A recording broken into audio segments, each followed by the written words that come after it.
오늘은 성막과 교회 여섯 번째 말씀입니다. 제목은 예배의 심장, 주의 만찬이라는 제목으로 말씀을 상고해 보기를 원합니다. 예배의 심장, 심장이 뭐죠? 심장은 우리 몸에서 가장 중요한 장기 중에 하나입니다. 다른 건 일부 지체들이 없어도 살아가는데 심장이 없으면 살 수가 없죠.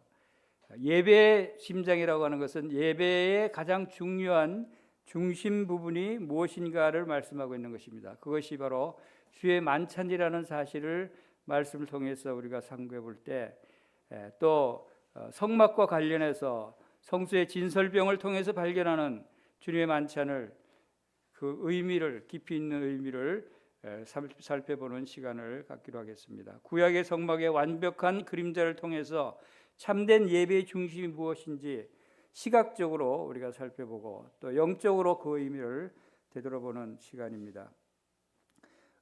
우리가 매주 만찬 예배를 드리고 있습니다. 이 만찬 예배가 왜 중요한지, 만찬 예배가 예배의 일부분인지, 예배의 가장 중요한 부분인지, 왜 만찬 예배를 주일마다 드려야 하는지, 왜 만찬 예배가 그렇게 중요한지, 이러한 내용들을 주님 말씀을 상고해 보도록 하겠습니다. 교회, 성막과 교회에 관한 말씀을 계속 이어서 살펴보고 있는데, 교회에서 행하고 있는 모든 일들이 그 근원이 이미 하나님께서 3,500년 전부터 성막을 통해서 그 깊은 의미를 나타내 오시고 알려주시고 그림자와 예표로 나타내 보여주셨다는 사실을 보게 될 때 참으로 놀라운 주님의 은혜를 생각하게 됩니다. 옛날 질서의 종결과 영원한 구속의 새로운 체계가 수립되는 것이 바로 주의 만찬이라고 볼 수가 있습니다. 주의 만찬의 근원은 마태복음 26장과 마가복음 14장 또 고린도전서 11장 등에서 말씀하신 대로 유월절 만찬을 통해서 주 예수께서 제자들에게 떡을 떼어 나눠주시면서 받아 먹으라, 이것은 너희를 위하는 내 몸이니라 라고 말씀을 하시고, 또 잔을 가지시어 축사하시고 떼어 갈아서 주시면서 가라사대 이것은 너희를 위하는 많은 사람을 위하여 흘리는 바 나의 피곧 언약의 피니라 라고 말씀을 하신 것을 우리가 기억합니다. 이 주의 만찬은 유월절에 행해졌어요. 이스라엘 가정을 심판으로부터 보호했던 어린 양의 피를 문설주와 양 임방에 발랐던 유월절 만찬에 주님께서 주의 만찬에 대해서 말씀을 하셨다는 사실을 우리가 살펴봅니다. 또 그것이 실제로 믿는 자들이 위한 단번에 그리고 영원한 구속의 근거가 되는 사실을 우리가 살펴볼 수가 있습니다. 주님은 지상에서 마지막 유월절을 지키신 후에 만찬을 제정하심으로써 이스라엘 애굽 탈출이라는 옛 질서를 끝내셨어요. 유월절 만찬의 제일 마지막 행해진 것이 바로 제자들과 함께한 유월절 만찬이, 이 만찬이 바로 마지막 만찬이었다라고 하는 것을 우리가 기억할 때, 그러면 새로운 만찬이 뭐냐? 우리가 새로운 바로 주의 만찬을 우리가 살펴보기를 원합니다. 주의 만찬에 왜 빵과 포도주 잔이 두 가지를 주님께서 나눠주시면서 먹고 마시도록 하셨는가 하는 그 의미를 살펴볼 때, 이 빵과 포도주 잔은 분리가 됐어요. 별도로 분리된 것을 살펴봅니다. 이것은 다시 말해서 살아계신 주님을 우리가 기억하는 것이 아니고 죽으신 주님을 기억하는 것이다 라고 하는 것을 우리에게 나타내 주고 있습니다. 빵은 몸이라고 말씀하셨죠. 몸에는 피가 없으면 사람이 죽습니다. 몸에는 필수적으로 함께 있어야 할 것이 피입니다. 그런데 이 몸인 빵과 피된 잔을 분리해서 별도로 구분해서 말씀하셨습니다. 이것은 주님께서 생명이 떠난 상태를 우리에게 예표하시는 것이고, 주님은 완전히 죽으셨다는 사실을 우리에게 기억하도록 말씀하신 것입니다. 그래서 나를 기념하라는 명령은 영광을 받으신 주님이 아니라 십자가에서 피 흘리신 죽으신 그리스도를 향한 것이라는 것을 우리가 기억해야 됩니다. 살과 피가 물리적으로는 완전히 분리돼서 놓여 있다는 사실 자체가 피상적인 상징을 넘어서 생명이 몸을 떠난 죽음을 강하게 상징하고 있다라고 하는 것을 우리가 생각할 수 있습니다. 자, 우리가 매주 모여서 주의 만찬을 행하는 모임의 목적이 뭡니까? 매주일 집회 참석해서 예배를 드리는 주일 예배의 절대적인 중심성, 그 목적이 무엇인가를 우리가 생각해야 됩니다. 많은 교회들이 모여서 설교를 하고 찬양을 부르고 친교를 부르는 걸로 예배를 생각하는 사람들도 있습니다. 그러나 그것은 그 심장이 빠진 예배라고 할 수 있습니다. 사람의 몸에 심장이 빠지면 살 수가 없듯이 심장이 빠진 예배는 온전한 예배라고 할 수가 없을 것입니다. 그래서 예배의 심장은 사도행전 20장 7절에 말씀하신 대로 모임의 목적에 대해서 말씀하고 있습니다. 안식 후 첫날에 우리가 떡을 떼려 하여 모였더니 그랬어요. 안식 후 첫날, 주일날이죠. 주일날 초대교회 성도들은 모였는데 왜 모였다고요?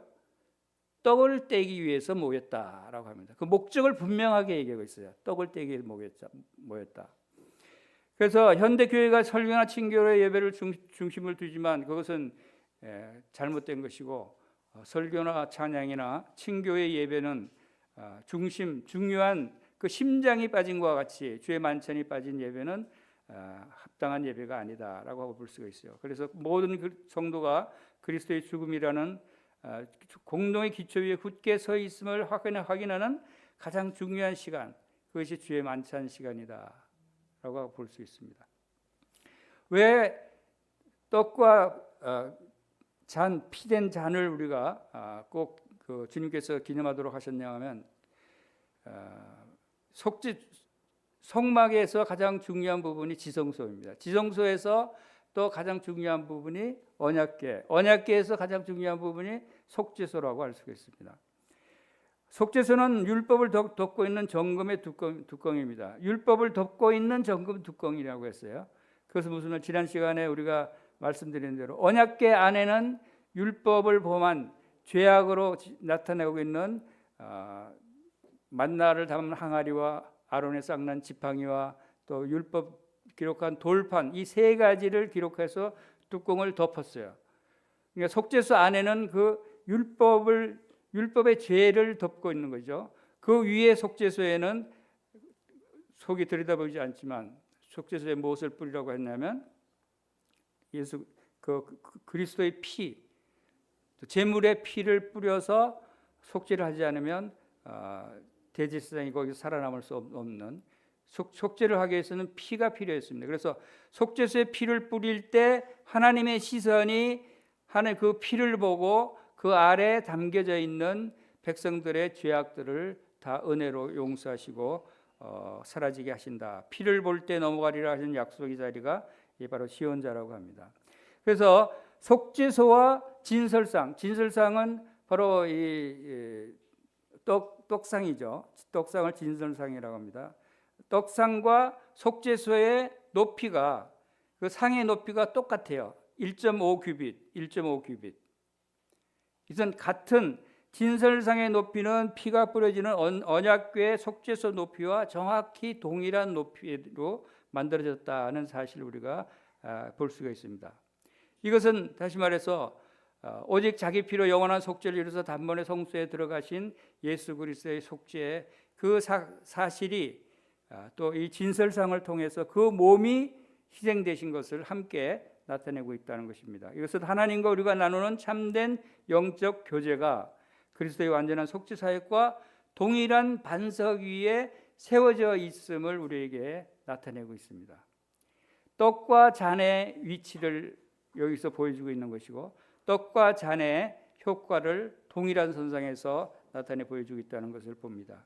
레위기서 24장 8절에는 안식일마다 이 떡을 여호와 앞에 항상 진설할지니 이는 영원한 언약이니라 라고 말씀하신 대로 이것은 영원한 언약, 영원한 효과를 가진 예물이다라고 하는 것을 우리에게 나타내 보여주고 있습니다. 그리고 이 떡은 구약의 안식일 진설상에 있는 그 떡은 구약의 안식일마다 매주 안식일마다 신선한 떡으로 교체를 해서 마치 창조를 하시고 6일째 쉬셨던 것처럼 옛 창조의 신 것을 나타내듯이 안식일마다 이 떡을 교체를 해서 새 것으로 바꿨어요.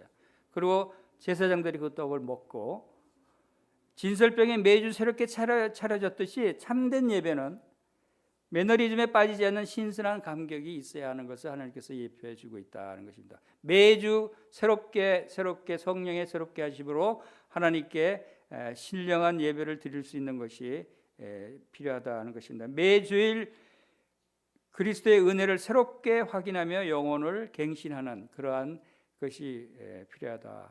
왜냐하면 자칫 잘못하면 매주 반복되는 내용이 반복되는 만찬 예배를 드리다 보면은 이 매너리즘에 빠질 수가 있어요.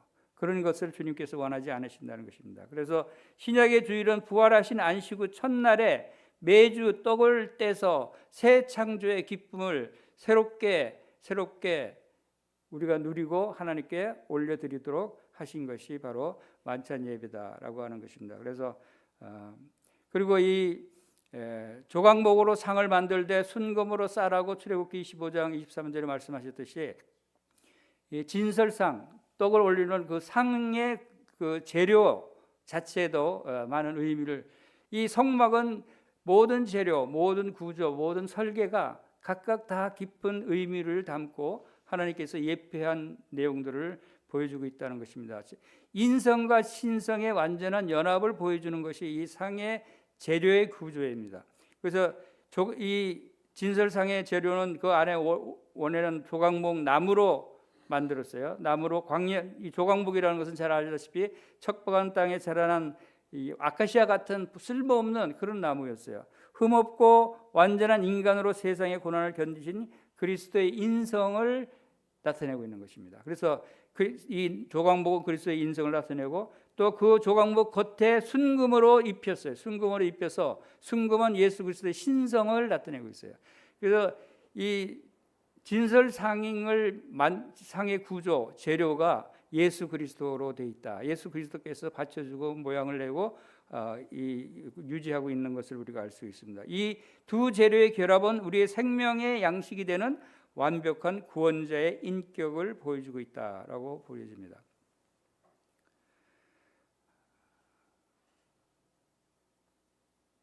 그리고 이제 그 테두리가 이 진설상에 테두리가 있습니다. 그 상의 구조가 그렇게 되고 테두리도 이렇게 그 떡이 떨어지지 않도록 이렇게 사와서 이렇게 받쳐줘서 옆으로 떨어지지 않게 테두리를 만들어 놓은 것을 볼 수 있는데, 이것은 요한복음 10장 28절에서 말씀하고 있는 내가 그들에게 영생을 주노니 영원히 멸망하지 아니할 것이요 또 그들을 내 손에서 빼앗을 자가 없느니라고 한 것처럼 우리에게 주신 영생은 주님께서 영원한 영생이고 영원히 이 세상 어떤 피조물도 그 사랑을 끊을 수 없는 불변의 사랑이고 영원한 불변의 은혜다라고 하는 것을 나타내고 있듯이 바로 영원히 하나님께서 예수 그리스도께서 우리를 영원히 보존해 주시는 구조다라고 하는 것을 알 수가 있습니다. 상 가장자리의 금 테두리는 떡이 광야의 상 아래로 떨어지지 않도록 철저히 보호하는 역할을 했고, 이것은 주님이 십자가의 공로 위에 놓인 성도들이 하나님의 전능하신 능력 안에서 결코 버려지거나 떨어져 나가지 않게 하신다는 것을 확증하고 있다라고 하는 것입니다. 그러니까 성도들을 보호하시는 역할을 여기서도 예표하고 있다는 것입니다.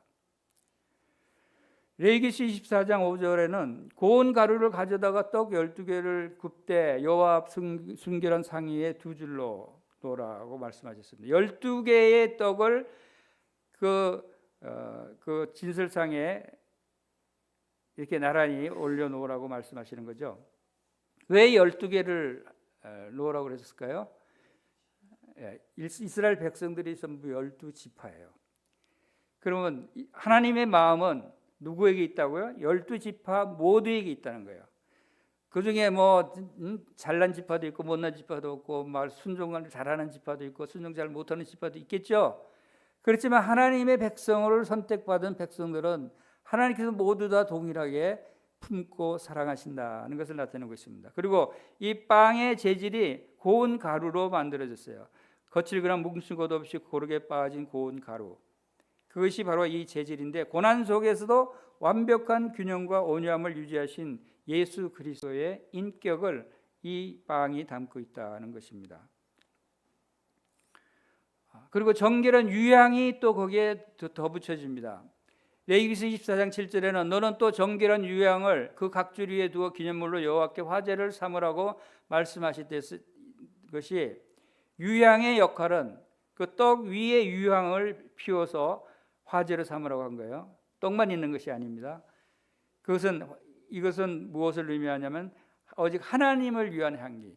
향을 피우면 향이 위로 이렇게 올라갑니다.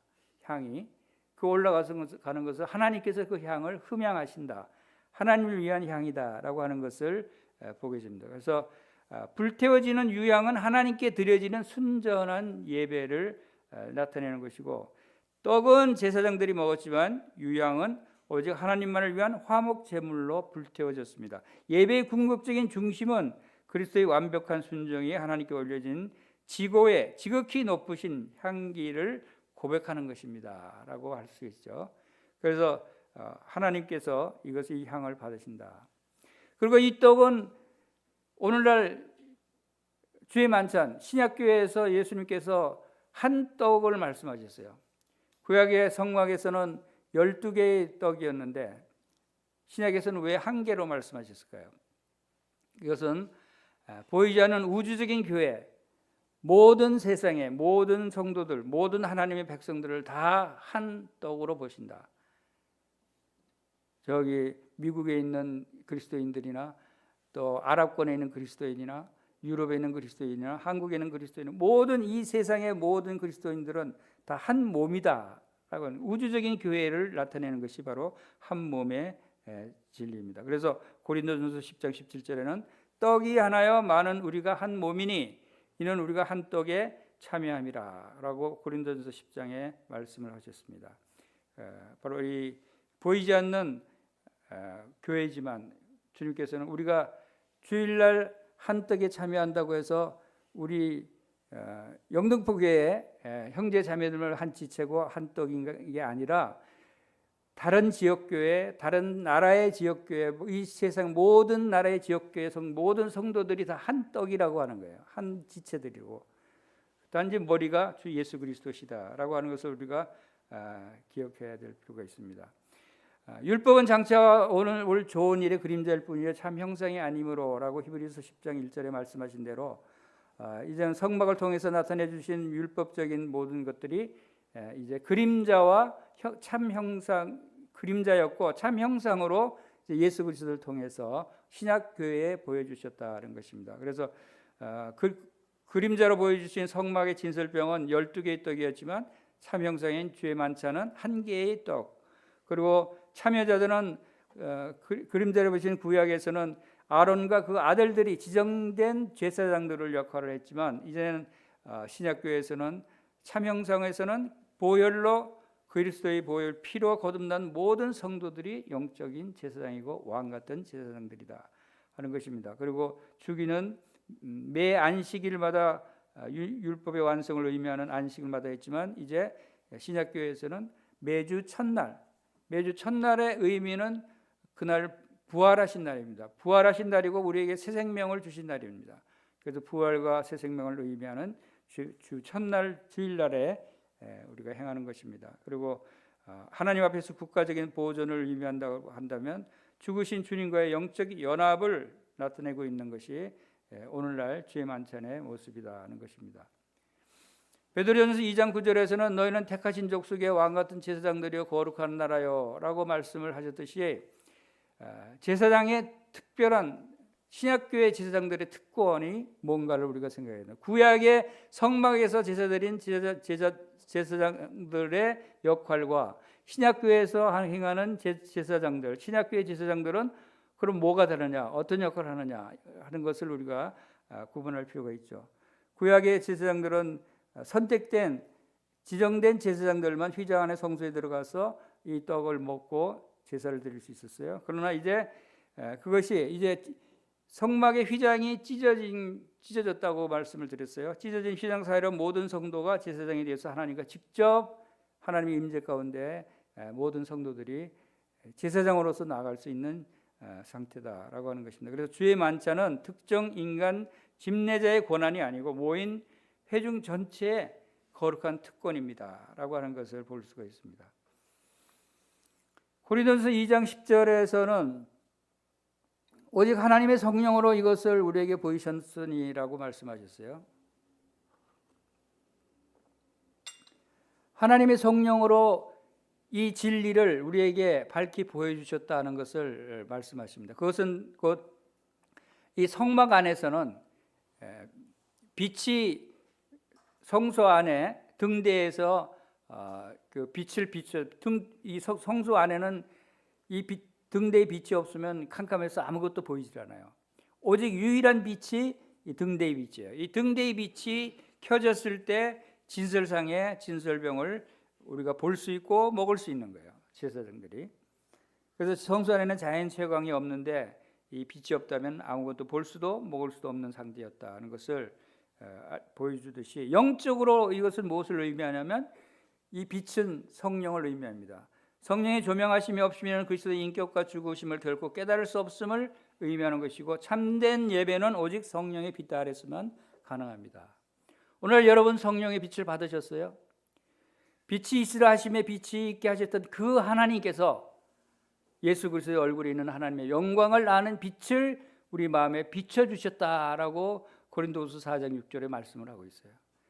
그래서 이 보배를 우리 질그릇에 가졌으니 이 보배, 이 빛으로 들어오신 성령님, 그래서 우리 질그릇 같은 우리 보배를 질그릇 같은 우리 몸 안에 들어오게 하셨다는 것입니다. 그래서 성령님이 빛으로 나타내고 있는 부분이 성령의 많은 부분에서 나타내고 있습니다. 그리고 요한복음 4장 24절에서는 영과 진리로 예배할지니라 라고 말씀하신 것입니다. 영과 진리로 예배한다고 하는 것이 무슨 의미인가? 우리가 예배를 드리고 주의 만찬으로 예배를 드리는 것이 삼위일체 하나님께서 함께 하신다는, 함께 예배 드리게 하시는 것 모습을 우리가 성막을 통해서 또 주의 만찬을 통해서 볼 수가 있습니다.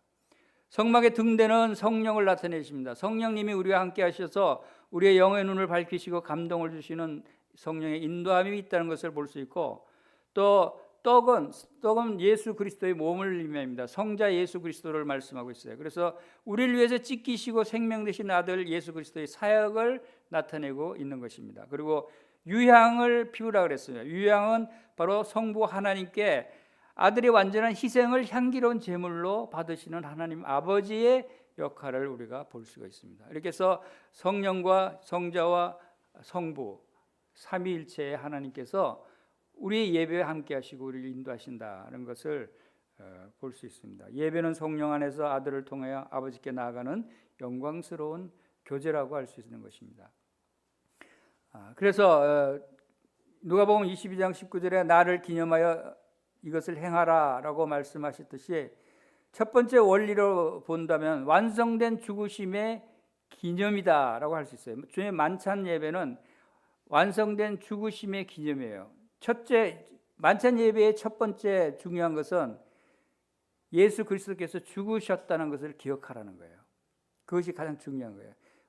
영의 양식이다, 어떤 우리를 도우시고 우리와 함께 하시고 하는 것은 다 부수적인 것이라고 말씀드릴 수 있어요. 가장 중요한 원리는 예수님의 죽으심이에요.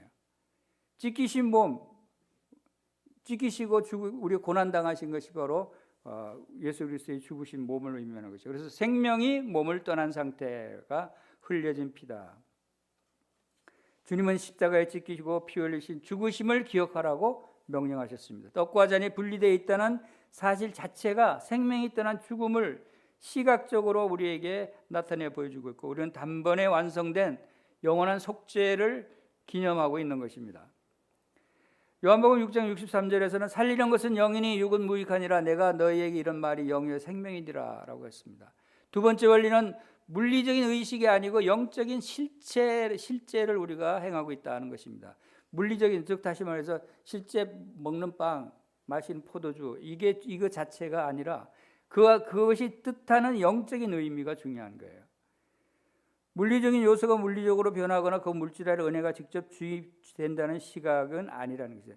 일부 교단에서는, 일부 교회에서는 이 떡은 예수 그리스도의 몸이다. 그래서 이건 예수 그리스도의 몸이야. 이거 떨어뜨리면 큰일 나.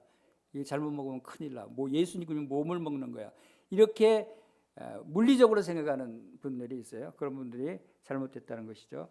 요소의 물리적 변화는 없지만 성도들이 모인 곳에 성령을 통해서 주님께서 친히 임재하셨다는 것에 의미를 두는 것입니다. 예수 그리스도의 몸과 예수 그리스도의 피가 함께하는 그곳에 예수 그리스도께서 임재하신다는 것입니다.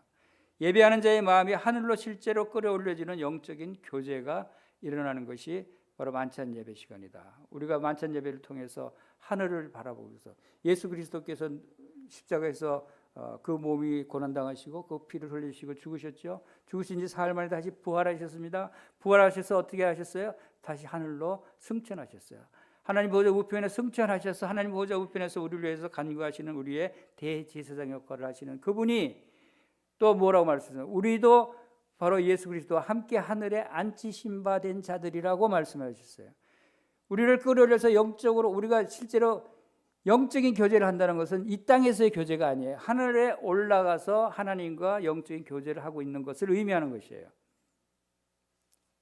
그것이 바로 성막을 통해서 우리에게 보여주고 있습니다.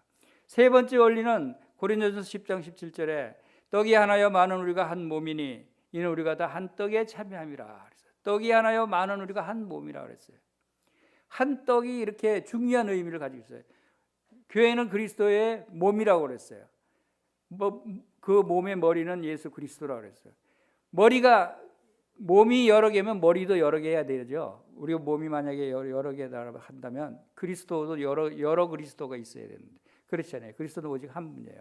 한 분 그리스도가 한 몸을 가지고 있는 것이 바로 이것은 우주적인 교회를 의미하고 있다는 것입니다. 개별 성도들이 성령이 하나 되게 하심으로 하나의 떡 보이지 않는 교회가 하나로 연합된 것을 나타내고 있다는 것입니다. 그래서 참된 신자는 전 세계 어디서나 한 몸을 선언하는 우주적인 고백이 되어야 된다는 것입니다.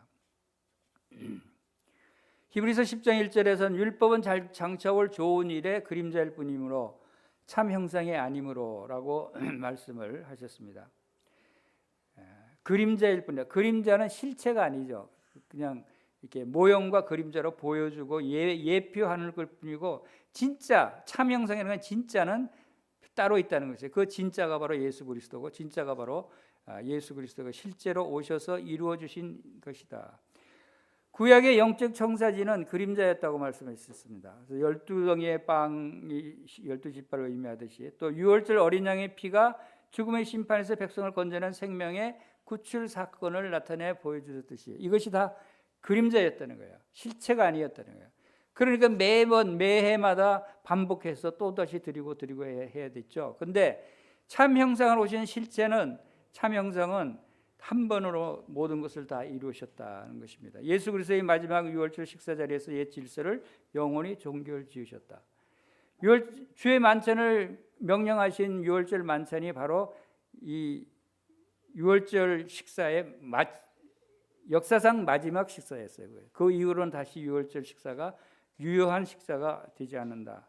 십자가에 흘리신 보혈을 근거로 완전히 새로운 구원의 체계가 세워졌음을 만천하에 확인하는 예배의 절대적인 모습이다라고 하는 것을 볼 수 있어요.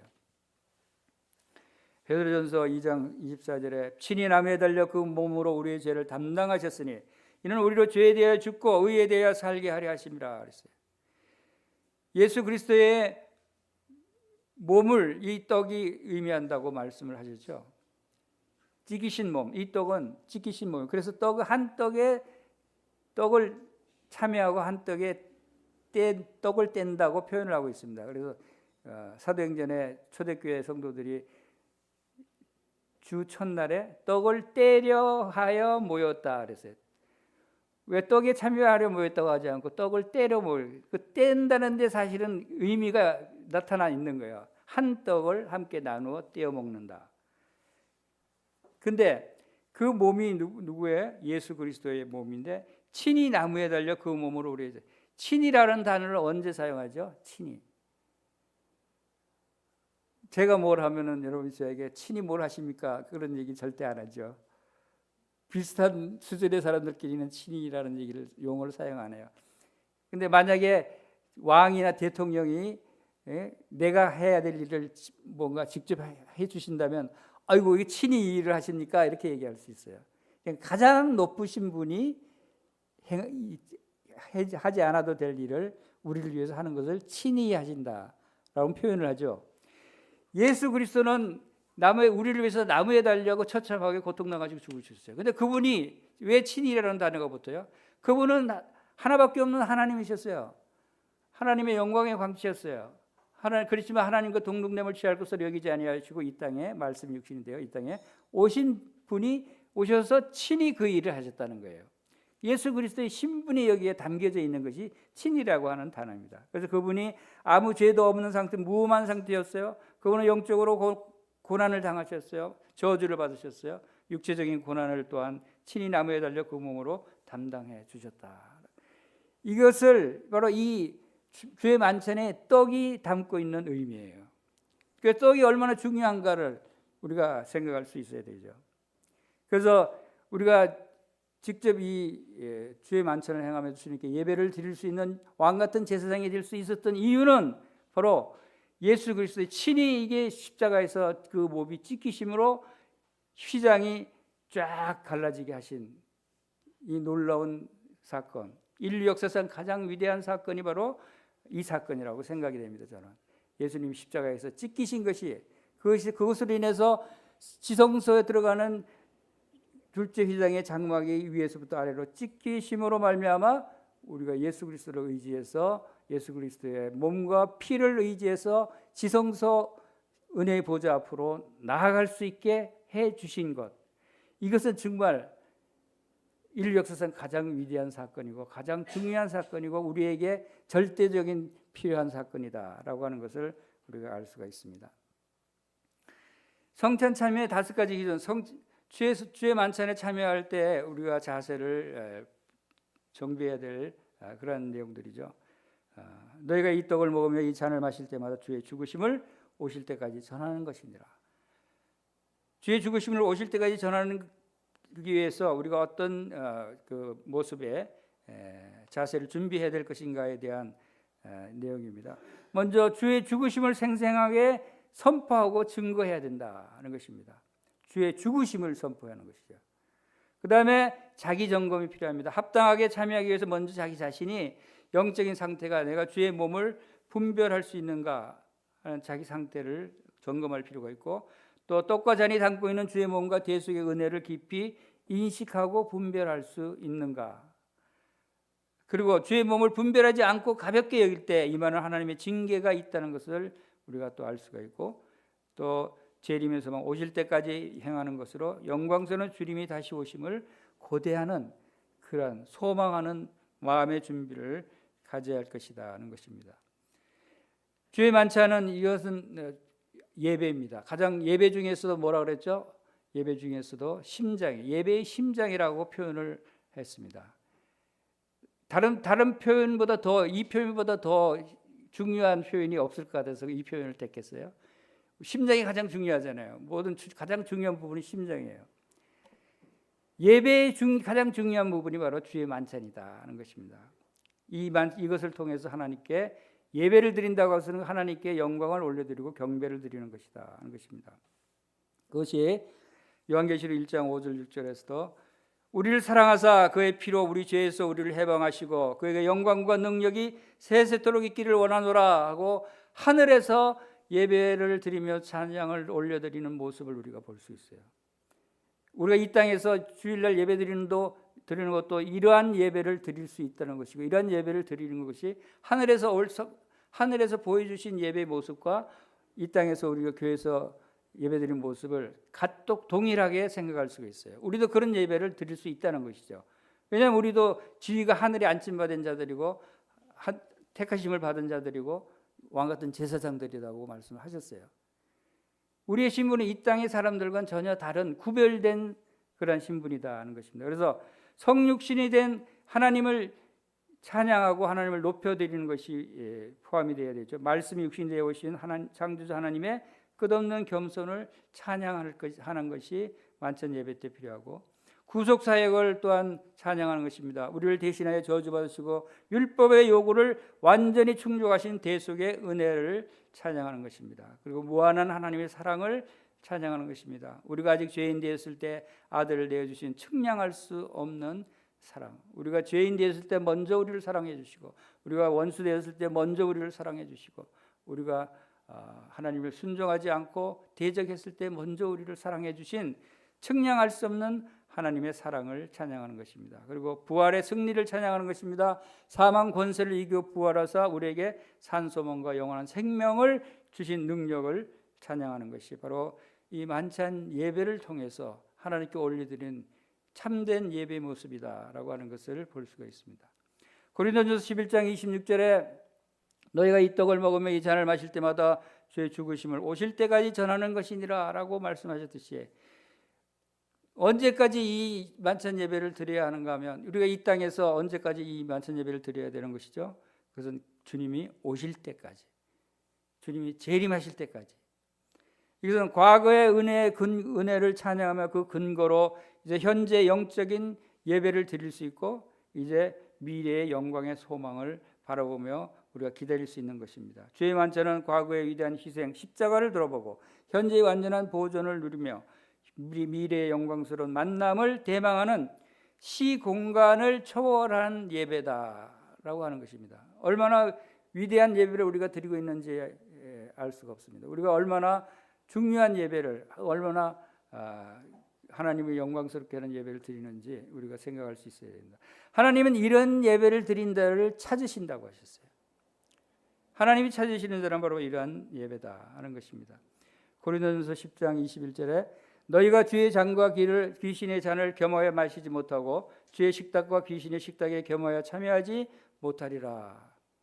이것은 이렇게 중요한 예배, 하나님의 영광을 받으시고 하나님이 흠양하시는 이 예배를 아무렇게 드릴 수 없다는 거죠. 그것은 구별된 모습이, 하나님은 거룩하신 분이십니다. 그래서 하나님께서 성막을 지으러 가신 것도 구별된 장소를 하나님께서 원하셨어요. 이 세상과 구별돼서 이 세상 사람들은 볼 수도 없고 들어갈 수도 없는 곳이 성막이었어요. 온 우주에서 가장 비밀스러운 장소, 가장 완벽한 보안 시설이 되어 있는 장소가 성막이었어요. 그것은 무엇을 의미합니까? 완전한 구별이에요. 세상 사람들과 그리스도인 하나님의 택하심을 받은 성도들은 완전한 구별된 자들이다라고 하는 것을 말씀하고 있는 것이죠. 성소의 상징이 보여주듯이 주의 상은 세상에서 가장 거룩한 곳입니다. 진정한 영적인 일치는 죄와 이단적인 가르침, 세상의 부패로부터 철저히 분리될 때만 성립이 된다는 것입니다. 거룩함이 결여된 무분별한 참여는 합당하지 않습니다. 빛의 자녀다운 자기 살핌이 선행되어야 합니다. 그런데 오늘날은 많은 문제들이 있어요. 이같이 우리 많은 사람이 그리스도 안에서 한 몸이 되어 서로가 지체가 되었느니라고 말씀하셨는데, 오늘날은 디지털 시대가 되면서 어떻게 많은 사람들이 변해갑니까? 특별히 코로나 사태를 통해서 시작된 디지털 온라인 예배, 이런 것이 생기면서 디지털화되어가는 그런 부분들이 없지 않아 많이 있다고 하는 것을 보게 됩니다. 이것은 현대 위기라고 할 수 있어요.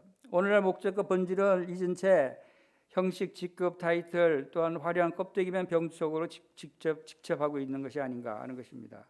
새로운 시대에 변하지 않는 본질은 모든 것이 모니터 화면 속 픽셀을 보내오는 것. 그 픽셀이라고 하는 것은 디지털 세부적인 기술적인 용어인데, 세부적인 모니터 화면에서 온라인 예배를 드리고 온라인으로 만찬 예배를 드렸다라고 하고 있는 그런 모습들, 이런 것들은 한 공간에서 빵을 맨손으로 나눌 수조차 없는 온라인 시대의 문제점들이다라고 하는 것입니다. 보이지 않는 모니터 너머의 지체들과 정말로 하나라고 어떻게 가시적으로 선언할 수 있습니까?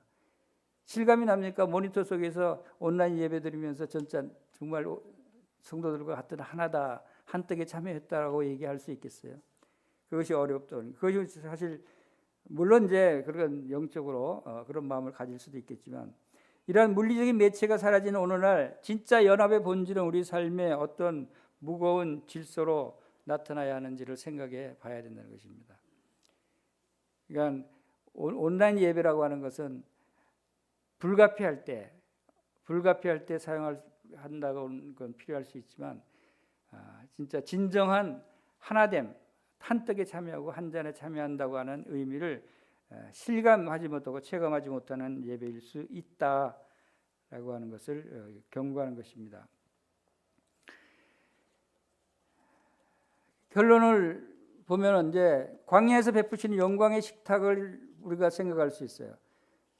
이 땅에서 행하는 식탁이 초라해 보일 수도 있지만 그것은 영광의 식탁일 수 있습니다. 그것은 요한계시록 19장 9절에 어린 양의 혼인잔치의 청함을 받은 자들은 복이 있도다라고 하는 주님 재림해서 하늘에서 이루어질 혼인잔치에서 있을 그 모습을 우리가 이 땅에서 누릴 수 있다는 것입니다. 우리는 제사장의 특권을 가지고 시장 안으로 들어가죠. 이 상은 죽은 제도나 의식이 아닌 살아계신 주님과 인격적인 깊은 교제를 나누고 있는 것입니다.